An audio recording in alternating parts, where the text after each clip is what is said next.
It starts as just another ordinary day.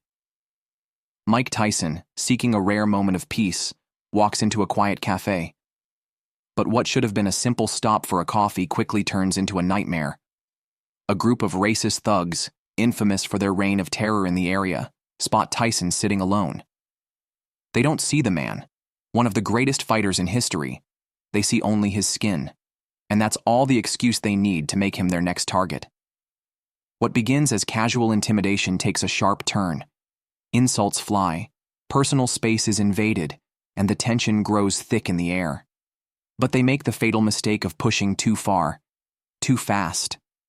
Little do they know, they've just provoked a storm, one they won't survive.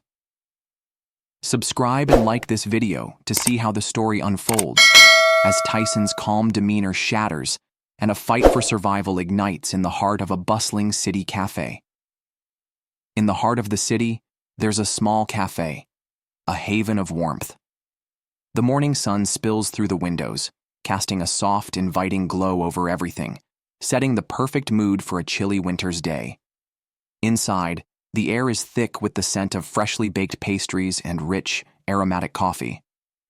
Conversations and laughter ripple through the room, blending with the comforting sounds of a busy morning.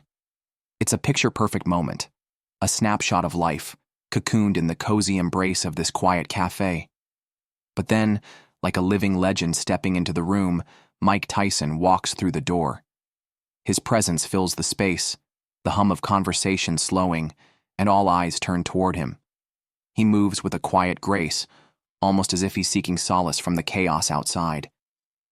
He orders a black coffee, takes his cup, and settles into a corner, his posture calm, his demeanor anything but ordinary. For a moment, everything feels still, as though even the world outside has come to a stop. The air seems to hum with Tyson's presence. Patrons glance up, drawn by the familiar, slightly graying figure in a hoodie, a broad-shouldered man who carries the weight of history in his every step. He moves with a quiet serenity, almost zen-like, as though the noise of the outside world holds no sway over him. His eyes are fixed on a corner table by the window, a moment of introspection in the midst of the chaos. For a brief moment, it's an escape from the spotlight, a reprieve from the clamor of fame. He orders a black coffee and takes the cup in his hand with the ease of an old friend, settling into his seat like someone who has long understood the value of peace. The soothing quietude around him is a welcome contrast to the noise outside, until suddenly it shatters. A gang of 5 men walks in. The cafe's peaceful atmosphere is shattered as 5 men step inside. Their heavy footfalls echo through the room, a grim harbinger of trouble. They're loud, voices grating against the soft ambiance, cutting through the calm like a knife. Each step is marked with a swagger born of arrogance, as if they own the space.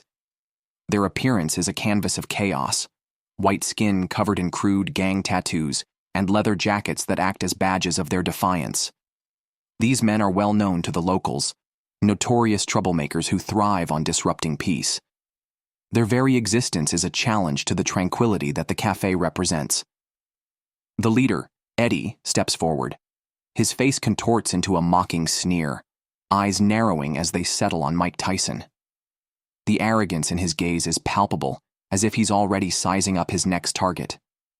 Eddie's eyes narrow, his gaze predatory as he takes in Tyson's presence. His voice drips with disdain, cutting through the cafe's tranquility like a blade. "Well, well, what do we have here?" he sneers, a smirk tugging at the corner of his lips. "Look at this, big old gorilla sitting in our cafe. Why don't you go back to the jungle where you belong?" The words are laced with racism, malice, deliberate provocations designed to ignite a spark. The room feels charged, the potential for violence simmering just beneath the surface. But Tyson? He doesn't flinch. His response is silence, profound, studied, and full of self-control. It's a masterclass in restraint, an unspoken reminder that his calm is not weakness, but strength. Tyson doesn't react. Eddie's words? They're nothing more than specks of dust in the wind, easily ignored. With measured calm, he takes another sip of his coffee, the cup serving as a shield against the hostility that's begun to encroach on his moment of peace. His demeanor is that of a man who has seen it all, who has weathered storms far worse than this, and in this moment, he chooses to be the bigger man. But not everyone is willing to let the tension die. Chuck, Eddie's right-hand man, steps up.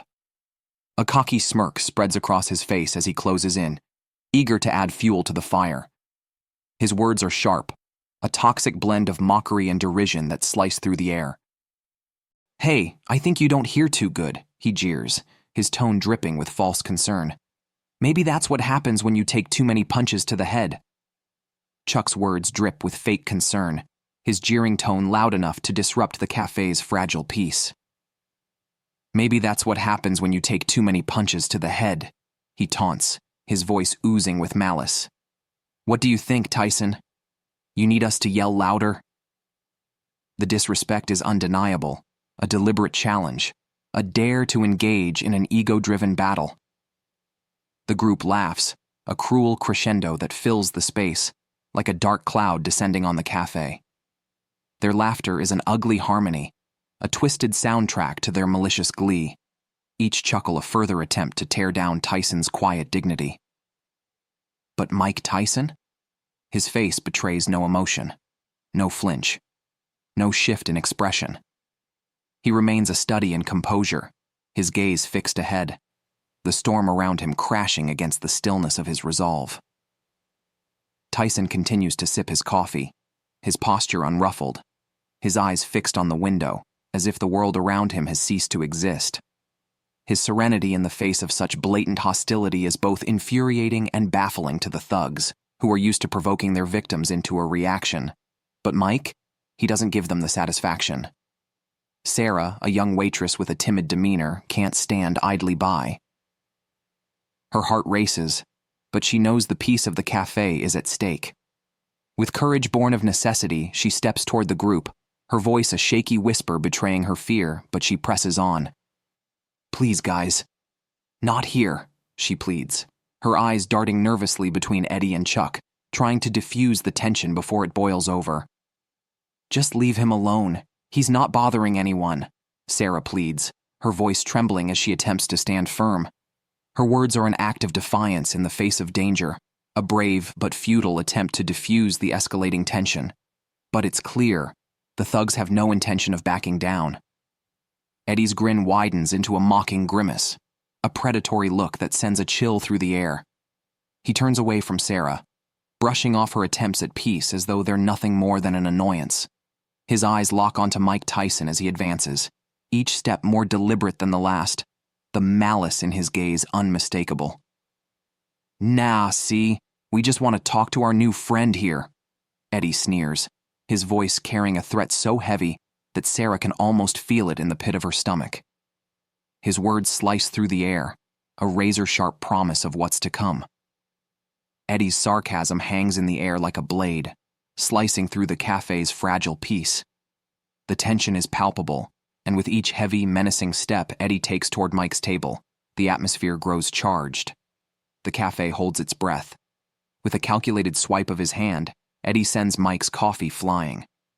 The hot liquid splashes across the table, spilling onto the floor in a chaotic cascade.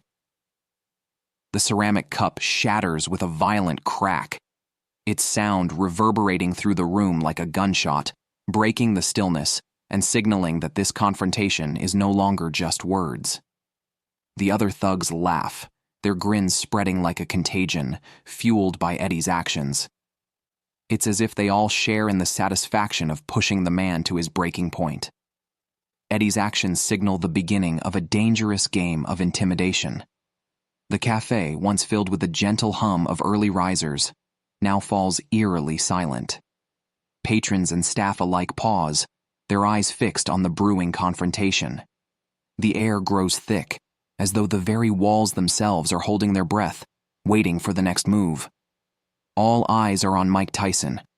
Will he break his silence? Will he respond to Eddie's brazen provocation? The stillness is so heavy it feels suffocating, hanging over the room like a storm cloud. Its ominous shadow looms, hinting at the violence that could erupt at any moment. Eddie stands tall, his posture bold and aggressive, clearly savoring the power he believes he has over the situation. Eddie looms over Mike like a vulture circling its prey, his arrogance palpable in every movement. His words, dripping with mock contrition, are punctuated by a derisive chuckle that sends a chill down Sarah's spine. "Oh, I'm sorry, big guy," Eddie sneers, his tone heavy with fake concern. "That was an accident. You know how clumsy I am," he finishes with a smirk, his eyes never leaving Mike's, daring him to respond. The challenge hangs in the air like a ticking clock, each second more suffocating than the last. Eddie's eyes gleam with malicious intent, fully expecting Tyson to rise to the bait. But Mike Tyson? His reaction is deliberate, measured, a study in controlled fury. Slowly, with quiet precision, he sets his cup down on the table, the motion almost slow enough to draw out the tension even further. His gaze never wavers from the coffee-stained table before him. But there's something in the stillness, something undeniable, that tells Eddie this is far from over. Mike's movements are deliberate, methodical, and in the silence that follows, the air seems to hum with anticipation. The tension in the cafe is palpable, every breath held in suspense, as the threat of violence coils beneath the surface like a waiting serpent.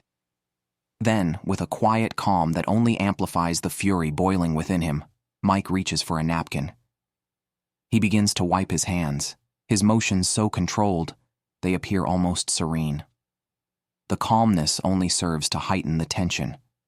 This is not a man pushed to the brink, but one who has chosen restraint, one who knows exactly what's coming next. Eddie, sensing the shift, grins wider, the smile stretching into a sickening leer of triumph. He leans in closer to Mike, his breath hot against his cheek.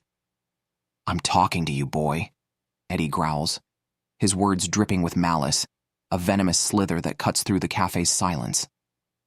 The challenge in Eddie's voice is unmistakable, his words carrying a venomous edge, but it's the use of the word boy that cuts deepest. The racial slur is meant to strip Mike of his dignity, to reduce him to nothing more than an object of mockery. It's a deliberate attempt to provoke, to break him down. The other thugs, sensing their leader's bloodlust, move in closer, their bodies tense, drawn to the promise of violence, eager to see how this will play out. Mike's gaze, cold and calculating, rises to meet Eddie's stare. His eyes are a chilling reflection of the inner turmoil raging within him, a storm barely contained. But despite the wave of fury crashing beneath the surface, Mike's composure remains unshaken. His calm is a masterpiece of restraint, a clear statement that he will not be goaded into losing control. His voice, when it comes, is measured, each word a warning, steady and unwavering. "Walk away," Mike says, his voice low and even, each word a warning shot fired across the bow. The quiet ferocity of his tone cuts through the air, but despite the weight behind his words, Mike remains seated, his posture unyielding, a quiet defiance that speaks volumes.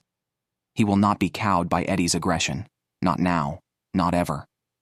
The tension in the room heightens, ratcheting up another notch, as if the cafe itself is holding its breath, teetering on the edge of violence. Chuck, eager for a fight, bursts into laughter at Mike's calm demand. The sound is sharp, mocking, a challenge in itself. His words cut off any response from the group like a guillotine. "Walk away? Oh, you got it twisted, buddy," he taunts, his voice laced with venom, each syllable dripping with contempt. "You're the one who—" Chuck starts, his words venomous, but before he can finish, Eddie raises a hand. The gesture is a silent command, instantly cutting Chuck off. It's a move that speaks volumes, an unspoken understanding between leader and follower, a strategy unfolding behind the scenes. There's something darker, more dangerous in Eddie's eyes now. This is no longer just a simple act of intimidation. It's the beginning of something far more sinister. The cafe, which had moments ago been thick with tension, now erupts into chaos. Mike's sudden explosive movement catches the thugs completely off guard. The speed and power of his attack are a testament to years of training in the ring, his reflexes honed to perfection. The sound of his strike, sharp and unforgiving, fills the air, sending a shockwave through the room. The force of Mike's strike is devastating. Chuck's nose breaks under the impact, the sound of cartilage snapping echoing through the cafe. The blow sends Chuck reeling, his body flung backward as if a grenade had exploded inside him. He crashes into a nearby table, the wood splintering and dishes flying in every direction, scattering like pieces of a toppled domino set. The once peaceful cafe erupts in a fury of noise, coffee splashing, chairs scraping, and a symphony of shouts and screams that drown out everything else. The sound of breaking glass and splintering furniture fills the room, a chaotic chorus to the violence unfolding. Some patrons scramble for the exits, their instincts for self-preservation overpowering their curiosity. Others are frozen in place, their eyes wide with shock, unable to comprehend the carnage they've just witnessed. Some patrons can only stare with wide, horrified eyes as the chaos unfolds around them. The thugs, momentarily stunned by the ferocity of Mike's sudden attack, quickly shake off their shock. Fury replaces their surprise, a rage that rivals a pack of rabid wolves, ready to tear into the man who dared to stand against them. They charge at Mike, their intent clear, to destroy him, to make him pay for challenging their authority. But Mike's response is swift, sudden, and decisive. His quick counterattack halts their forward momentum, forcing them to hesitate. Their confidence, once so sure, now falters as they take in the sight of Chuck, bloodied and reeling from the devastating blow. Eddie's rage boils over, now pulsing with murderous intent. With a savage growl, he brandishes a knife, the blade catching the light as he prepares to make his move. Eddie pulls a knife from his pocket, its blade glinting with lethal potential. "You made a big mistake, boy," he snarls, his words dripping with venom, the racial epithet hanging in the air like a poison. His eyes narrow, the malice in his gaze a clear foreshadowing of the violence to come. In the fraction of a second that follows, Eddie lunges, the knife an extension of his arm, aimed straight at Mike's chest with the intent to gut him like a fish. But Mike? His reflexes, honed by years of dodging punches in the ring, respond with effortless grace. He steps aside just in time, letting Eddie's own momentum carry him past, his attack missing by mere inches. The movement is so fluid, so precise, it's almost as if Mike is guiding Eddie's assault, redirecting the violence away from himself. Mike's maneuver is a sharp rebuke to the thug's assumption of an easy victory.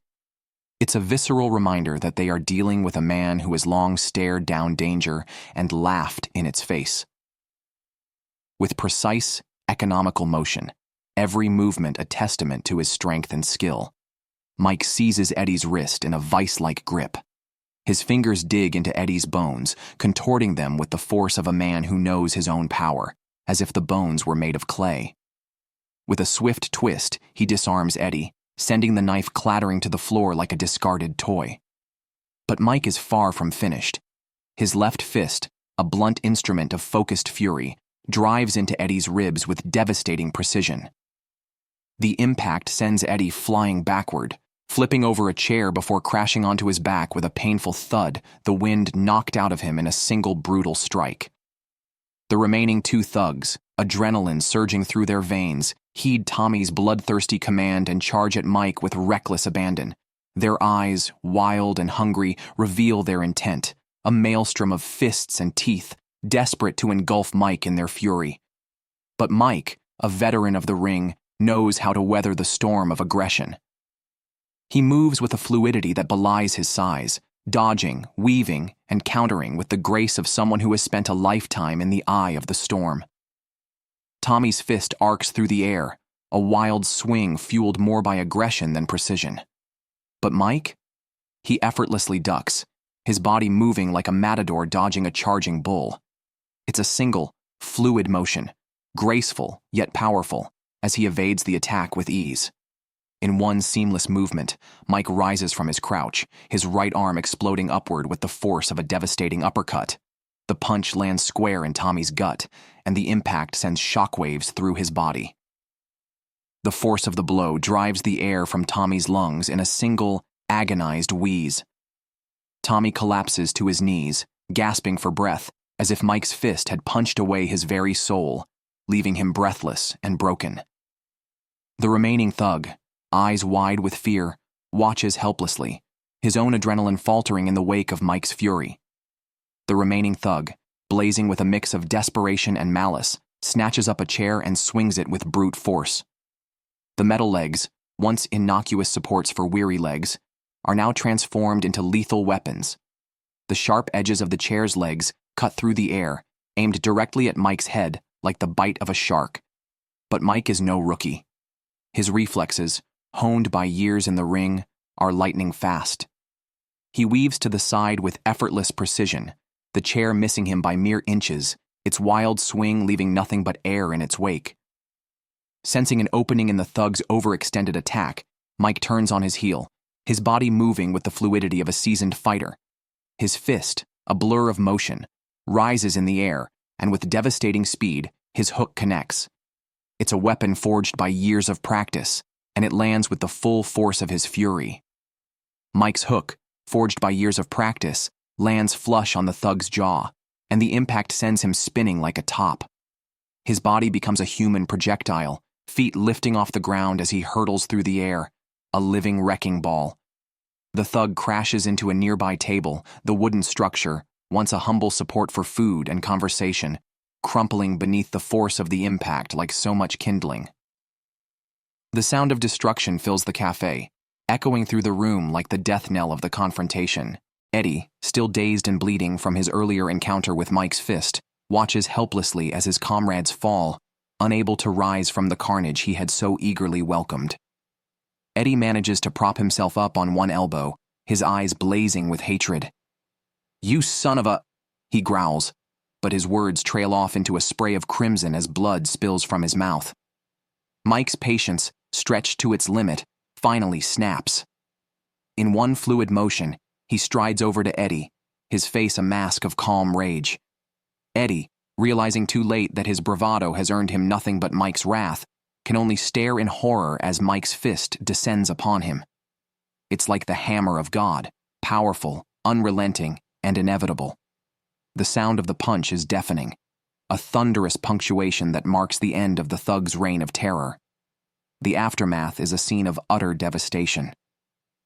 The once confident pack of predators now lies sprawled across the cafe floor, broken and humiliated, their bodies testament to the ferocity of Mike's wrath. The thugs' bodies lie broken, their pride shattered. Their groans are a chorus of pain and humiliation, a grim testament to the sheer force of Mike's fury. The remaining customers, their jaws hanging open in awe, stare at the scene in disbelief. Their minds struggle to process the whirlwind of violence that has just been unleashed in their midst. In this brief, chaotic moment, it's clear. Beneath the veneer of civilization, there lurks the primal fury of those who have been pushed too far. Sarah, her face frozen in shock and disbelief, steps cautiously toward the aftermath of Mike's fury. Her movements are tentative, as if unsure of what to make of the destruction before her. The cafe, once a symbol of peace, now looks like a battlefield. With the caution of someone walking through a minefield, Sarah approaches the scene. The cafe, once a cozy oasis of warmth and cheer, now resembles a battlefield. Broken tables litter the floor, and the sound of moaning thugs fills the air, their bodies a grim testament to the destruction wrought by Mike's wrath. Her eyes, wide with amazement, take in the chaos, struggling to fully comprehend what has just transpired. "Oh my God," she whispers, her voice little more than a breathless murmur.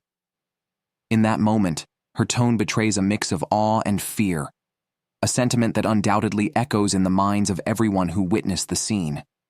Mike Tyson, having purged the rage that had been bubbling beneath the surface, now stands at the eye of the storm. His composure is almost eerie, calm, collected, as though the violence had never even happened. Mike Tyson returns to his normal self with remarkable calmness, adjusting his t-shirt as though nothing had happened.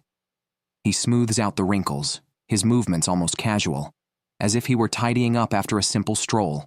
Then, With a nonchalance that would be almost comical, if not for the bloody scene surrounding him, Mike reaches into his pocket. He produces a thick wad of cash and sets it down on the counter with an air of finality. His tone is level, matter-of-fact, and his voice, a gravelly baritone, echoes through the cafe, carrying an authority that silences even the wounded thugs.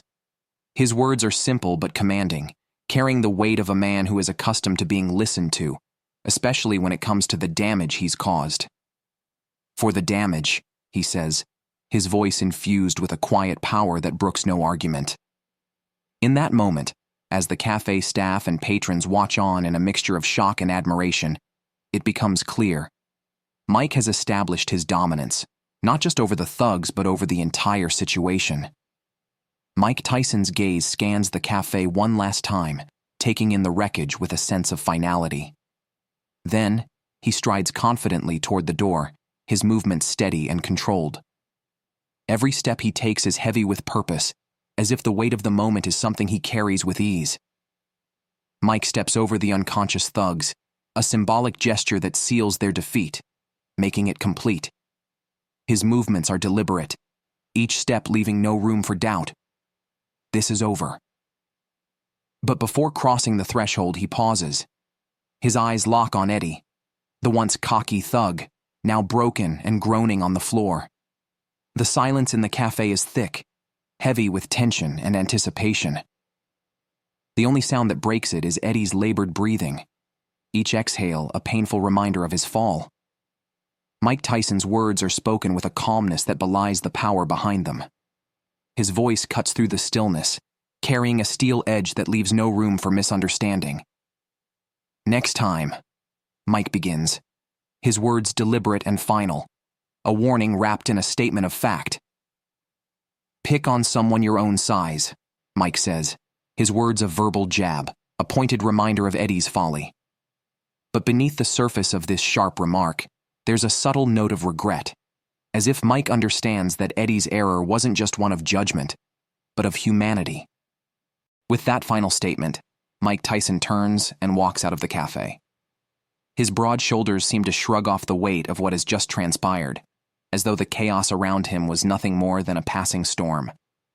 The crowd, an uneasy mix of stunned onlookers and shell-shocked staff, watches in silence, eyes wide, as he strides out into the cold New York morning.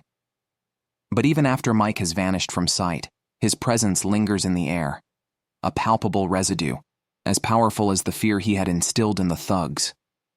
It hangs there, like an invisible force, marking the cafe with the weight of his actions.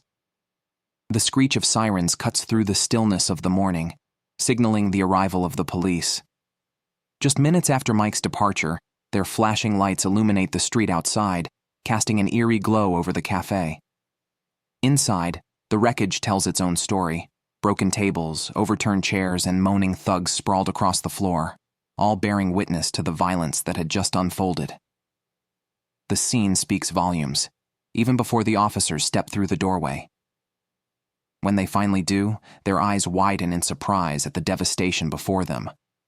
Their hands instinctively reach for their holsters, as if expecting further trouble. The first officer, a man whose weathered face tells the story of years spent dealing with New York's worst, gapes in disbelief at the carnage that has unfolded within the walls of the cafe. "What the hell happened, hero?" he mutters under his breath, his voice low and disbelieving. His eyes take in the sprawling bodies of the defeated thugs, their once arrogant bravado now reduced to nothing but pain and humiliation.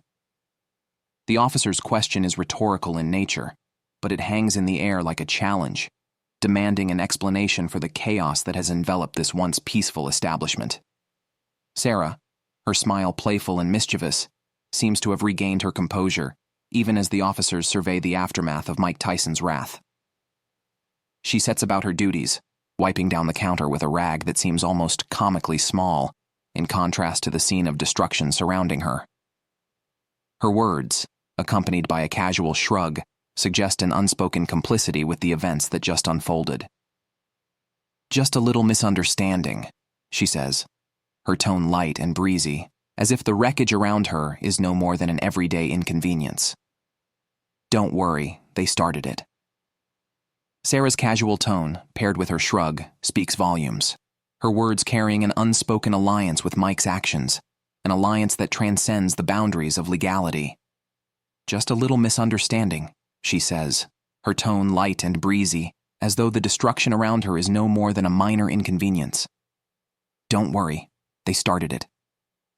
The officers, their initial surprise giving way to confusion, and perhaps even a hint of admiration, exchange glances that speak volumes without the need for words. It's a silent conversation, one forged in the crucible of New York's mean streets, a language built on years of experience and understanding. Yet, even their seasoned eyes can't quite comprehend what they've just walked into. The chaos, the violence, it's a reality they've seen before, but never quite like this. With efficient, professional movements, the officers begin to haul the unconscious thugs from the café. Their bodies are limp, broken, discarded like rag dolls, a pitiful contrast to the arrogance they had once wielded. The question of what transpired here, of how a single man could have brought down a gang of hardened thugs, remains unanswered. The café, still charged with the electricity of adrenaline and awe, slowly begins to return to its daily rhythm. The officers, having secured their captives, depart with them in tow. As they leave, the customers, like vultures at a buffet, return to their seats. Their eyes are alight with excitement, their whispers already starting to weave the tale of Mike Tyson's incredible display of strength and control. The once heavy air, thick with disbelief, now hums with a different energy. As the officers leave and the last echoes of chaos fade, the customers begin to whisper among themselves, retelling the story of Mike Tyson's visit and his astonishing display of skill and control. The tension and fear that once filled the café are gone, replaced by a collective buzz of exhilaration and gossip.